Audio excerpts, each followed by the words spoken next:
Good morning students. This is SD Pawar, lecturer Department of Economics, Gokte PU College of Commerce and Science, Belgaum. Today we shall continue with the third part of collection of data from the textbook Statistics for Economics PUC first year.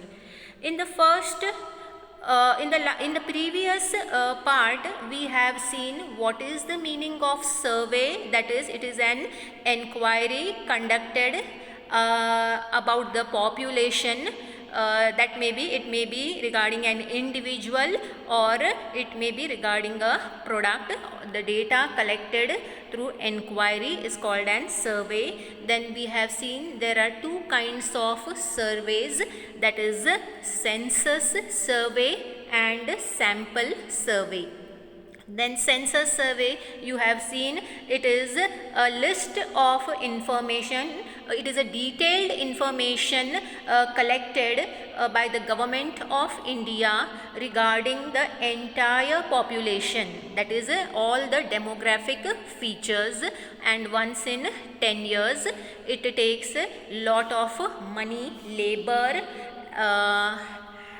and time. Then we have seen sample survey. By the name itself you will understand that sample survey is a survey conducted of a particular or a group or a section of society or a part of the entire population and not the entire population. So there will be a question again, write the difference between census and sample survey and which is more preferred, census or sample. So we will first give the answer which is more preferred. Survey is sample survey, it should be sample survey is more common as it considers only part of the population. Just make the correction there. I have just written survey, it should be sample survey. Sample survey is more common as it considers only part of the population and therefore it takes less time, less labor, less money, and it is fairly accurate. It is close to accurate. So sample survey is more preferred. Then let's see the difference between census and survey, sample survey. First one, in census, it is a detailed investigation or inquiry of each and every person in the population. Survey is inquiry of part or a group or a section of population. Second point, in census, it is conducted once in every 10 years, whereas survey is conducted every year. Whenever there is a data or information required, sample survey is conducted. Then third one, in census, it consumes more time, labor and money. Why? Because entire population, each and every person, each and every individual in the population is inquired, door-to-door inquiry is done. Therefore, it consumes more time, more people are required to conduct the survey, that is labor, and more money is also required. Sample survey, less time is required, less labor and less money because it is only part of the population. Few people are interviewed or surveyed. Then census, fourth point, it is more accurate and correct, whereas survey fairly accurate. So hope these 4 points are understood by you. Then let's see how, now you have seen sample survey, let us see how sampling is done or how sample survey is conducted and the two main types of sampling. So here there are two types of sampling, you can take the screenshot please. Two types of samples are there. First one is random sampling and non-random sampling. These are the two types of samplings. So first one, what is random sampling? Random sampling is done by chance. Okay, it is all of a sudden, it is without any plan, without any thought. Okay, just it came in my thought, I have selected a particular person for an interview without any plan or without any thought, just random. Random sampling is one where individual units from the population are selected at random. At random means at once, at without any thought, just by chance. Example, we will take an example. If government wants to find out the impact or the effect of rise in petrol prices on household budget, household means what? Family budget of a given locality of say 300 households. Say there is a area or there is a locality where 300 families are living, and government wants to find out that if there is sudden rise in the price of petrol prices, so what will be their reaction, what will be the effect on the families of those 300 people. Okay, so how they will do the random sampling. Now the government may not want to inquire each and every house, that is all the 300 families, it may not want to inquire, so it will do what? Random sampling. So what it does, the names of all the 300 families or households are written on a piece of paper and mixed. So chits are prepared writing the names of each family, and they are mixed well, and then randomly at first instance, without any thought, without any plan, just by chance, 30 names are randomly selected, 30 names are picked up, and whosever names have come, those 30 people are interviewed. I hope you are understanding. Here, every person has an equal chance of being selected, and the person who are selected are just like the ones who are not selected. It means, now see, the 300 family chits are there in a bowl, and all those, before we pick up all those 300 families, each family is having equal chance of being selected. We do not know whose name may come out from the chit, so each family is having equal chance of being selected. And after selection also, the persons who are selected are just like the ones who are not selected, because each one had equal chance of being selected. This is called lottery method. Similarly, random number tables can be generated or created. The table numbers are either in published form or can be generated in computers. Like it's just an example, like how this manually the family names are written and the chits are picked up. But here you can generate that, you can create this lottery method even on computers by creating table. Table means what? The data is presented in the form of rows and columns. So any row or any column randomly by chance you can pick up on any page of the computer. Okay, so example of out of 300 people, 30 samples are selected from any page on the computer, and that is also called as random sampling. So random sample is what? It is done by chance rather than by plan, at one instance without any thought.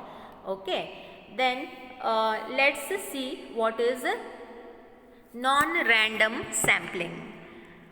Take the screenshot please. Every class, every time I am announcing, please take screenshot. These are only the notes. Non-random sampling method. What is non-random sampling? Now from the name itself you will understand non-random means what? It is not by chance or plan. Okay, it is not by chance, sorry, it is not by chance, but it is by plan, well thought decisions are made. Let's see, all the units of population here do not have an equal chance of being selected. Okay, all the population do not have an equal chance of being selected. The convenience, as per the convenience or as per the judgment of the investigator, one who is going to interview, one who is going to investigate, plays an important role in selecting the sample.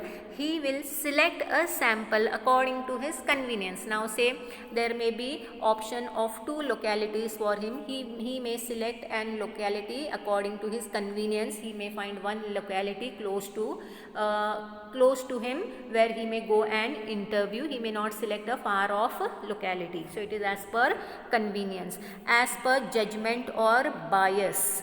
Bias means what? Judgment. As per his choice.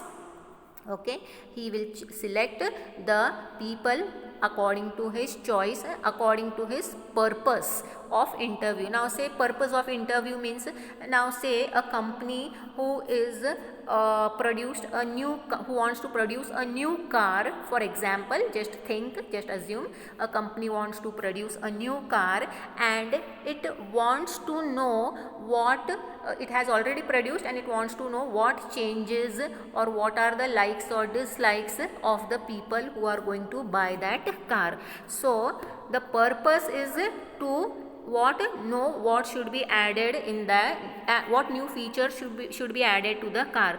So here the entire population has not to be interviewed. The purpose is what? Only to interview those people who are going to buy the car, likely customers. No need to interview small children or retired people, okay, or say poor section of the society. A particular class of society only will be interviewed. So the purpose of the interview, according to the purpose, he will select the respondents whom to interview. So there is a bias or judgment, convenience, and quota by the investigator. Quota means here quantity of people to be interviewed also. He may not want to interview n number. He say fixed number, he has to interview only 30 people or he has to interview only 40 people. So for those 40 people he is going to select the people whom he wants to interview also.